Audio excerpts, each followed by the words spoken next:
നമസ്കാരം. Raf talk ഫുട്ബോളിലേക്ക് അവർക്കും സ്വാഗതം. ലലിഗയിലെ കിരീടത്തോട് തൊട്ടടുത്ത് നിൽക്കുകയാണല്ലോ FC ബാഴ്സലോണ. അടുത്ത മത്സരം റയൽ മാഡ്രിഡിനെതിരെയാണ്. ഒരു പോസിറ്റീവ് റിസൾട്ട് ഉണ്ടാക്കിയാൽ ആ കിരീടം ബാഴ്സലോണയുടെ കയ്യിലിരിക്കും. ഞായറാഴ്ചയാണ് ആ കളി നടക്കുന്നത്. ഞായറാഴ്ച രാത്രി ഇന്ത്യൻ സമയം പറയുമ്പോൾ തിങ്കളാഴ്ച പുലർച്ചെ 12:30 ക്യാമ്പ് നൗവിലെ മത്സരം. ആ കളിയിൽ റയലിനെ തോൽപ്പിച്ചുകൊണ്ട് ബാഴ്സ കിരീടം ചൂടുമോ? അതാണ് എല്ലാവരും ഉറ്റുനോക്കുന്നത്. 34 കളി 88 പോയിന്റ്. ബാഴ്സ ഓൾമോസ്റ്റ് കിരീടം കയ്യിൽ ഒതുക്കിയിട്ടുണ്ട്.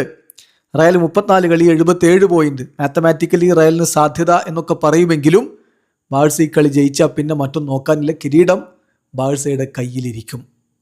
അപ്പോൾ ഈ ഘട്ടത്തിലാണ് ബാഴ്സയുടെ സൂപ്പർ താരം ബ്രസീലിയൻ താരം റാഫീഞ്ഞ ഇതിനെക്കുറിച്ച് സംസാരിക്കുന്നത്.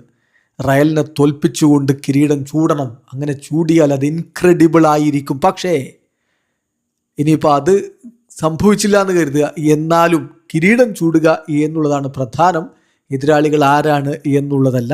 പക്ഷേ ഒരിക്കൽ കൂടി റയലിനെതിരെയാണ് നേടുന്നതെങ്കിൽ തീർച്ചയായിട്ടും ഈവൻ ബെറ്റർ ആയിരിക്കും എന്നാണ് അദ്ദേഹം പറഞ്ഞത്. അദ്ദേഹത്തിൻ്റെ വാക്കുകളിലേക്ക് നോക്കുകയാണ്. റാഫീഞ്ഞ പറയുന്നു, winning the title against Madrid will be incredible for us and for the fans. റയലിനെ തോൽപ്പിച്ചുകൊണ്ടാണ് കിരീടം ചൂടുന്നതെങ്കിൽ തീർച്ചയായിട്ടും അത് ഞങ്ങൾക്ക് വളരെ ഇൻക്രെഡിബിൾ ആയിരിക്കും. ഞങ്ങളുടെ ഫാൻസിനും അങ്ങനെ തന്നെയായിരിക്കും. പക്ഷേ സ്റ്റാൻഡ് ഔട്ട് ആയിട്ടുള്ള കാര്യം എന്താണെന്ന് വെച്ചാൽ കിരീടം ചൂടുക, ലീഗ് കിരീടം ചൂടുക എന്ന് തന്നെയാണ്. അത് ഓപ്പണൻ്റ് ആരാണ് എന്നുള്ളത് വിഷയമല്ല.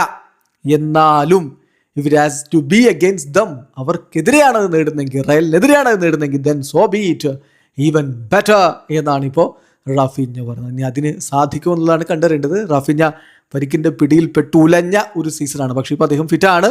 വേൾഡ് കപ്പിന് മുമ്പ് അദ്ദേഹം റെഡിയാണ്. റയലിനെതിരെ എത്ര സമയം കളിക്കുന്നുള്ളത് കണ്ടറിയണം. പക്ഷേ റാഫീഞ്ഞ ഉണ്ടാകും.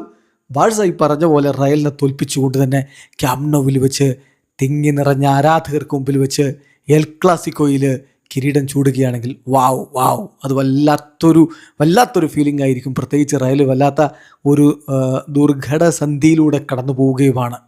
അത് അവരുടെ വേദനയ്ക്ക് മുകളിൽ ഒന്നുകൂടി അടിയാവുന്ന അവസ്ഥയുമാകും. വീഡിയോ അവസാനിക്കുന്നു. ഫുട്ബോൾ ലോകത്തെ കൂടുതൽ വിശേഷങ്ങളുമായി റാഫ് ടോക്സ് എത്താം.